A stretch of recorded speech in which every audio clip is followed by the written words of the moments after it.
Marthe Robin a communié pendant 50 ans à Jésus dans sa passion.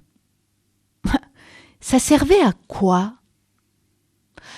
Jésus a souffert sa passion, dit-on, pour le salut des hommes. C'est quoi ce salut? La passion de Jésus est pour toute l'humanité, pour les hommes et les femmes de tous les continents, de tous les temps, et donc aussi pour moi, personnellement. En fait, de quoi suis-je sauvé? Imaginons que nous nous trouvons dans une pièce, dans un bâtiment en flammes, et qu'un pompier vienne nous en tirer. Dans ce cas, on comprend aisément qu'on a été sauvé d'une mort atroce. Qu'en est-il du salut que Jésus nous a acquis? Eh bien, ce salut comporte 2 dimensions. Premièrement, la mort ne me retiendra pas dans ses griffes. Toute ma personne, mon être et même mon corps participeront à cette vie éternelle qui est en Dieu. Dans le Yucat, au numéro 155, il est dit « Notre mort nous fait tomber, mais nous tombons dans les mains de Dieu, dans les mains de notre Père qui nous aime. » Marthe Robin l'a exprimé à sa manière.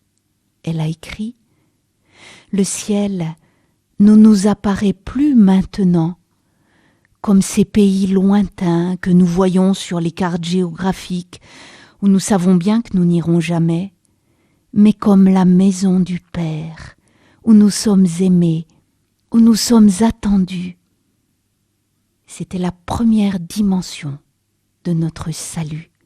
La mort ne me retiendra pas dans ses griffes. Deuxième dimension, le salut pour les chrétiens. C'est aussi l'œuvre de l'Esprit dans le monde, en chacun de nous. C'est une vie nouvelle que le Seigneur nous offre. Voici, je fais toutes choses nouvelles. C'est ce que dit le Seigneur au livre de l'Apocalypse. C'est l'œuvre de la miséricorde divine qui est plus forte que toute forme de mal.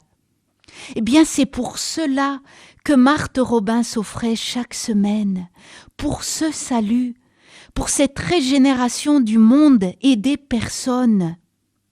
Mon Père, je remets mon âme entre vos mains pour les sauver, disait-elle le vendredi, quand elle était unie à Jésus dans la Passion.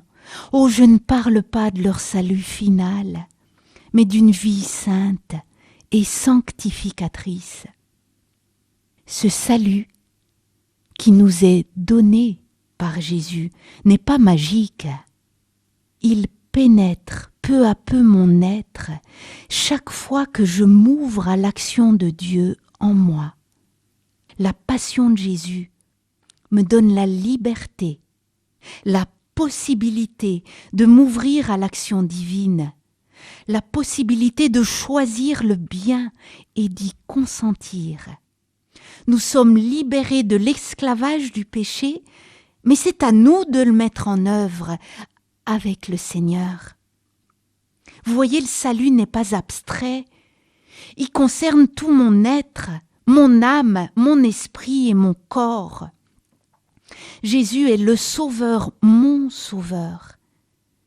Il est celui qui transforme la condition humaine en nous donnant part à sa vie nouvelle, la vie selon l'Esprit, que nous avons reçue à notre baptême, mais pas comme un kit prêt à l'emploi, mais sous la forme d'une graine.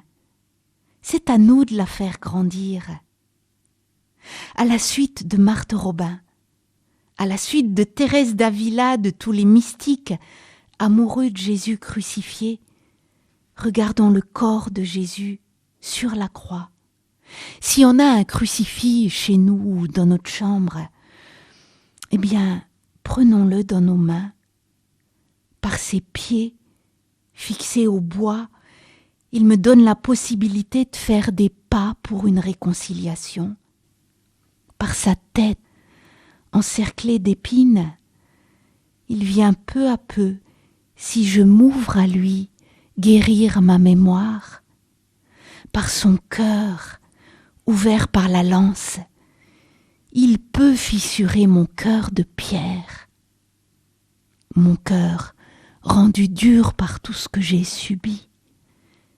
Qu'est-ce que ça nous apportera encore de contempler Jésus sur la croix? Oh, si ça pouvait susciter en nous de la reconnaissance. Ce qu'il a fait là, c'est pour moi.